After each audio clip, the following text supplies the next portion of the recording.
Do you ever feel like you're trapped in a cycle, finding yourself waking up day after day, doing the same thing over and over, and no matter how hard you try, you just end up back in the same place? And you know that even though you are moving forward, you feel like you're running on the spot. It's sometimes hard to put to words just how that feels, but nothing has come so close to embodying that feeling as ULTROS.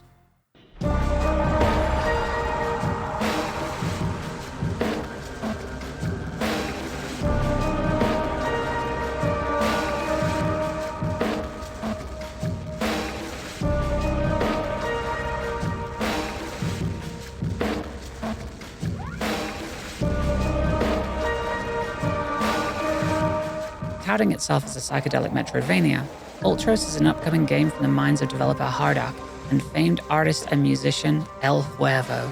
You may already know him from his previous art and soundtrack work on games like Hotline Miami.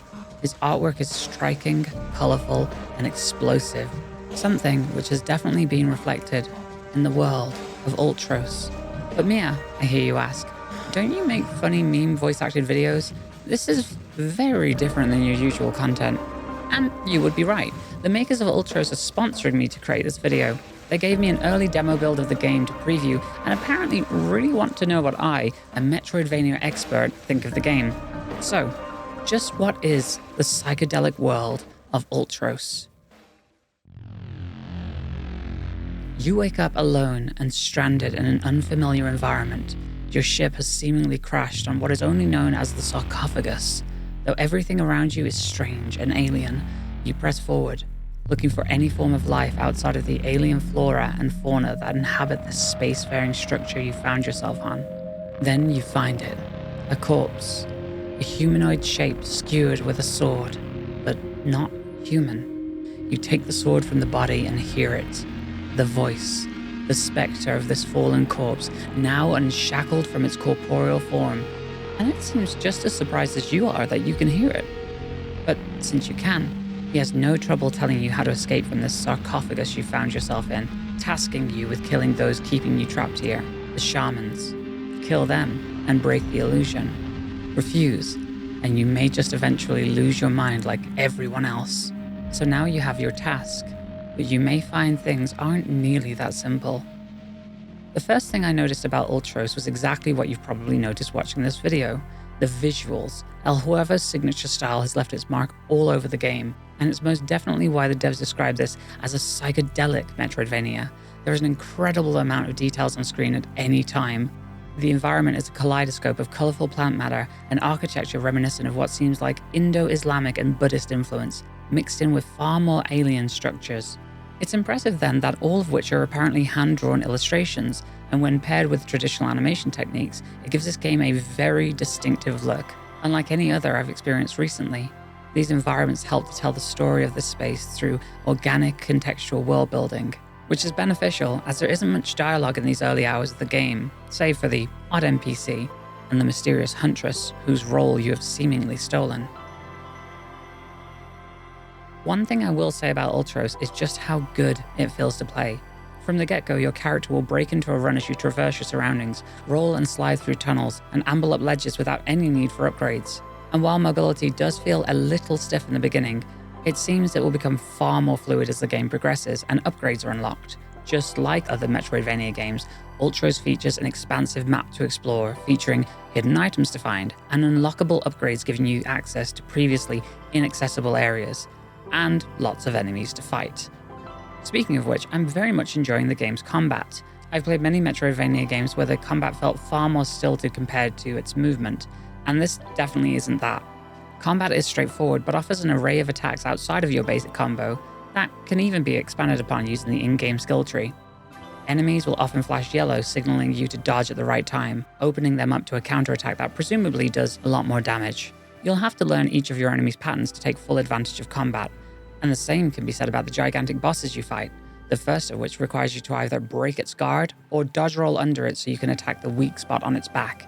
What's unique here about ULTROS' combat is that your proficiency is directly tied to how effectively you can upgrade your abilities. You can effectively spam the same moves over and over using your basic combo, but this results in enemies dropping lower quality materials you need to upgrade your skills. However, if you can defeat your enemy using an array of unique attacks, it will result in them dropping prime spoils that offer much better efficacy when buying skills. You buy these skills via the skill tree, and while it's accessible at any time, you will need to consume materials with matching nutrient colors to the skills you want to unlock, forcing you to hunt down specific enemies whose drops contain those specific nutrients. It's fortunate then that the tree isn't linear. It's more of a web, allowing you to pick and choose different skills to expand your options. The system really allows you to customize your experience, whether it's extending your combo, unlocking the ability to parry projectiles, or seeing all garden locations on the map. Oh, yeah, this game also has gardening. Finding and planting different types of seeds will grow plants that net you powerful upgrade materials, or break open passageways to access new areas and shortcuts. One other key mechanic is that the game seems to feature a time loop. Every time you take down one of the shamans, the ancient demonic being known as ULTROS is seemingly born, and the world is reset, placing you back at the beginning of the game. Though as you retrace your steps, you will find that your actions have left an impact on the world. For me, this experience came with what can only be described as this creeping feeling of dread, not because of the wild alien landscape or the potential horrors that may be stumbled across, but because I knew that if I did find the next boss, that if I accidentally restarted the cycle, then I would lose everything I'd worked so hard to build. And that's because resetting the world means just that, losing it all your materials, seeds, and upgrades that you obtained from the skill tree. And being somewhat of an item hoarder in other games meant that, for me, there was always this feeling of anxiety bubbling just below the surface of my time with the game. Fortunately, you can at least save some of the skill tree upgrades you unlock using mnemonic mycelium you find throughout the map. These also persist through cycles and can be reassigned to any skill at any time. I personally found that using them for skills requiring more materials to be the best option, as it likely decreases the amount of material gathering necessary in subsequent loops. And while this game isn't a roguelike, it's these roguelike elements that pique my interest. Each cycle you learn something new, allowing you to navigate the world more easily and do more. And maybe that's how we should approach life. Even if you may feel like you're stuck in place, you are constantly learning. And just maybe, things can change for good.